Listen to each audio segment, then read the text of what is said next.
harboring or sheltering these terrorist groups. Now, obviously, everybody's talking about Afghanistan. What is the United Nations position on this? Do you make a distinction? Well, every single government of the United Nations is behind these two resolutions. The Security Council and the General Assembly have both spoken with one voice, and that simply means that these people, these perpetrators, have no place to hide. There is no government on earth that is prepared to say that it is willing to shelter these people. We come from every part of the world of the United Nations, but we are all New Yorkers today. So if the investigation leads to conclusive evidence or credible evidence that this was Osama bin Laden's organization, that it is located in Afghanistan, and the White House decides to go after Afghanistan, that would be appropriate action in the UN's view based on these resolutions? Well, the Security Council has expressed its readiness to take its responsibilities under the Charter, its responsibilities for peace and security, and take all necessary steps in this regard, which does mean, it seems to me, that if the United States were to come with evidence and ask the Security Council to support certain kinds of action, it's bound to get a very sympathetic hearing. Finally, perhaps a bottom line opinion as to what the United Nations thinks of the situation in Afghanistan. What is the status of your personnel there? We understand that they're being pulled out. We have pulled our people out of Afghanistan. It's a situation which in any case has been rather fraught. Independent of anything related to this tragedy, we have, as you know, had war going on, explosions in Kabul recently. We judged it was not safe for our personnel to remain, and we have pulled them out. Americans, I think, and people around the world have heard voices for many years coming from the United Nations in crises such as this, conflicts such as this, not as a diplomat, but as a man who's Indian, lived in Europe, the United Kingdom, here in the United States these days. How do you react to this personally, as a senior official at the UN? Not just as a senior official, but as somebody who's lived in New York. I grieve with my fellow New Yorkers. All of us feel very, very deeply the pain that this city has suffered. For us, this is not just a blow on New York, not just an attack on America. It's an attack on the bonds of humanity that unite us all. And certainly no one of the United Nations would have anything but the strongest rejection of what has happened here. Shashi Tharoor of the United Nations, thank you for joining us this evening. That's it now from New York, and back to Colleen. Garrick, thanks very much. Well, U.S. medical officials say that massive voluntary donations have provided enough blood for the victims of the attack at this point. But remember that blood can only be kept stored for no more than 42 days, so more may be needed in 2 to 8 weeks. If you are willing to donate blood, please contact the Red Cross at 1-888-HELP-NOW. There's the number for you. Well, at some places, people waited in line for hours just to give blood right across the country. Bonnie Anderson reports now from a donation center in Atlanta. A day of compassion and patriotism. American flags for American citizens reaching out to aid injured countrymen. Like many Americans, I just wanted to come out and do something and give back in a very tangible way. I'll take the next person in line, please. On an average day, 10 people walk into Life South Community Center in Atlanta. Since the attacks, hundreds have come, responding to a local radio station's call for help and experiencing a broad range of emotion. I have family up there. It was hard to get in touch with everybody, and scared that it could happen anywhere. Very scared. Exhausted staff members working as much as 14 hours a day, inspired by the crowds. I've been tired, but yet they have been spending about 5-6 hours waiting to give some blood. So I get my encouragement from them. Go ahead and put pressure there for me. Hold your arms straight up in the air. And people are just willing to donate today. That's great that they're coming out. It seems a lot of work for you. Yeah, but we enjoy it. It's definitely going to a good cause. It takes 24 hours to process the blood.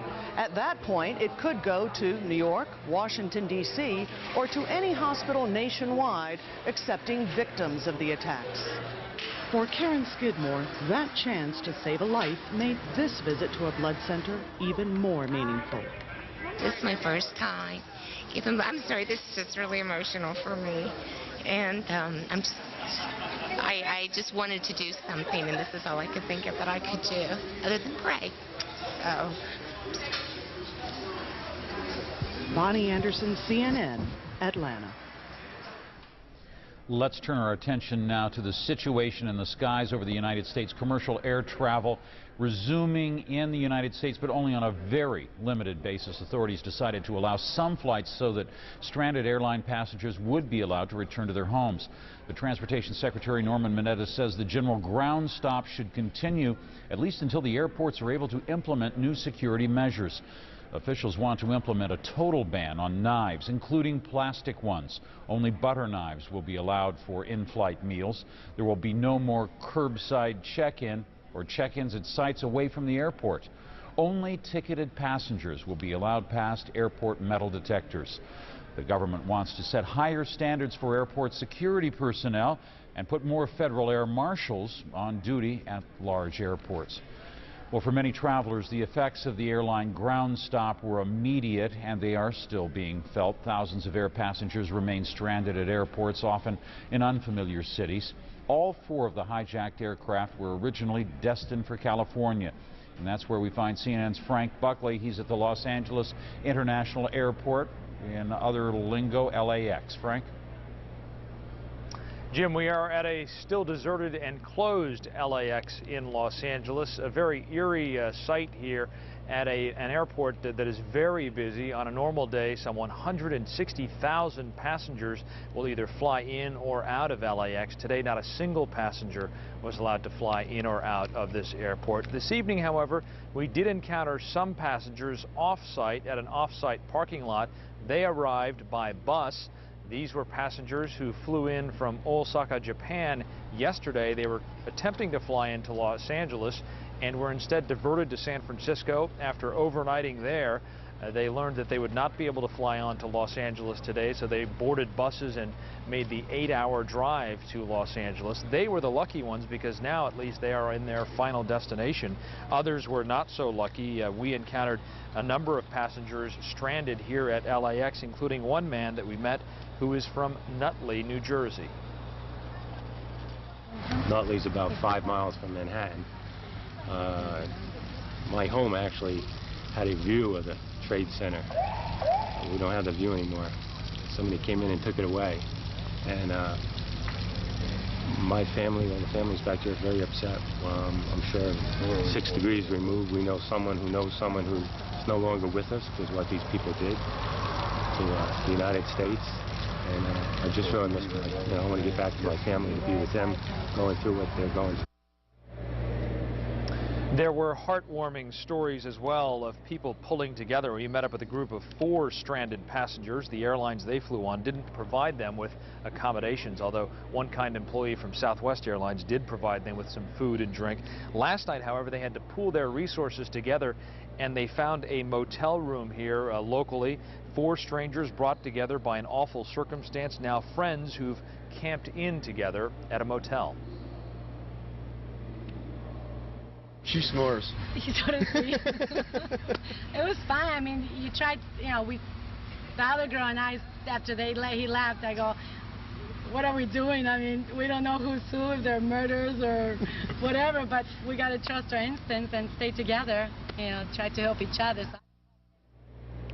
People trying to keep a sense of humor and trying to pull together under a difficult circumstance. Tomorrow, some flights, some of the diverted international flights that were diverted to Canada are expected to arrive here at Los Angeles, possibly as early as 8 or 9 tomorrow morning here local time in California. Airport officials say they still don't know yet, however, if any planes will be allowed to depart with any of the stranded passengers here in Los Angeles. Jim. One of the things that you have to notice from all of this, Frank, is the attitude of the passengers. There is not the anger that you would probably expect in this situation or at any other reason. Yeah, and we noticed that yesterday. People were very patiently waiting in line. When people have their flights canceled, often you see frayed nerves, you see people yelling at some of the airline employees. Didn't see that at all yesterday. People were simply patiently waiting. They knew the circumstances, they knew why they were in this position, and they were very patient about it. Today we did see people getting a little more anxious about the situation because of information that was suggesting that they should be here at a certain time, then later, no, you don't need to be here because the flights aren't taking off. So we might start to see a little more frustration, but in general, I would agree with you, Jim, that people were very patient. It was not the normal sort of passenger who's very upset about having their flights canceled. All right, Frank Buckley reporting to us there live from Los Angeles International Airport. Colleen. Well, and ditto, Jim, for people who've seen schools closed, other events canceled in their communities, people being very patient about it. Also, many major events around the world are being canceled or postponed in the aftermath of these attacks. The United Nations General Assembly decided Wednesday to put off next week's Children's Summit in New York. And officials at the International Monetary Fund and the World Bank say they may cancel their annual meeting. That's set for the end of this month in Washington. Sweden is calling off this weekend's summit of leaders from 14 nations. Even baseball, sport long considered the ultimate U.S. pastime, is on hold. All major league games set for Wednesday have been canceled. Well, people all around the world, some of them watching this broadcast, all trying to deal with the grief stemming from the attacks. After all, there are many international victims here. I think Britain is expecting maybe as many as 200. Japan also looking at perhaps a high death toll coming out of this. Yeah, that's right. Some 46 countries have had offices in that World Trade Center. It's especially hard, though, for Americans living abroad as well. Jim Bitterman has more now from Paris.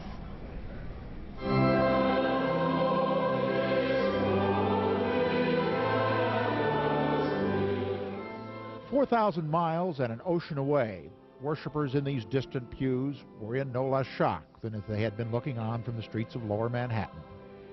In this globalized world with its globalized terror, you can be an American in Paris and be just as grief-stricken. Churchmen knew people came to grieve together and used the moment to warn against letting the wrong emotions carry the day. Yes, we need to go find these people, and we need to deal with them with justice. Not out of mindless vengeance and hatred to repay them, but because we, Americans,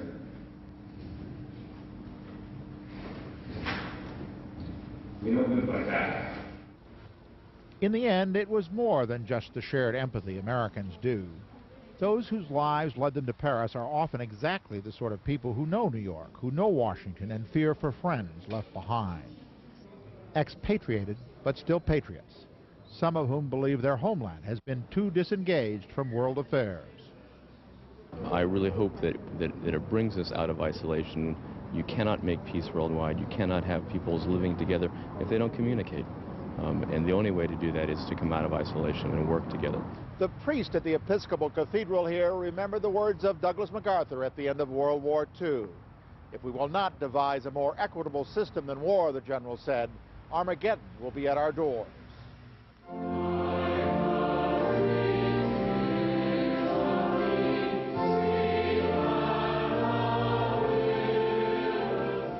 But the words that echoed longest after the prayer service was over were the ones that came at the very end.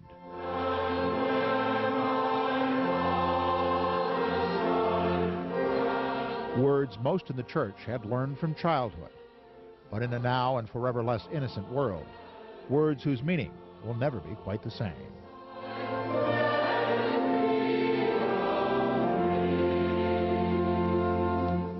Jim Bitterman, CNN, Paris. You know, Jim, we've seen so much emotion around the globe on this event. We've seen it in British Prime Minister Tony Blair, Russian President Vladimir Putin. We've seen it in just people who live in countries where they face terrorism, understanding this perhaps on a level that the rest of us just don't. And let's pause for a minute. Let's take a look at some of the acts that were made around the world in response to all of this, and listen really to what people had to say.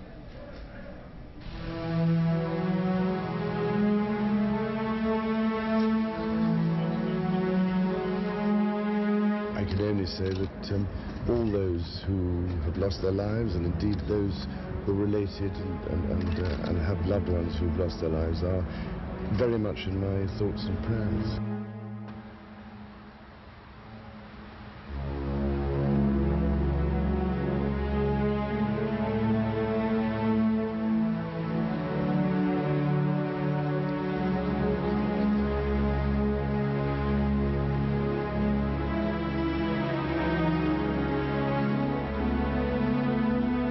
I react to the families hearing the news, how their lives are never going to be the same. And I feel their pain. I saw that building collapse and I broke down in tears. I was just sobbing because this is pain. This is human suffering.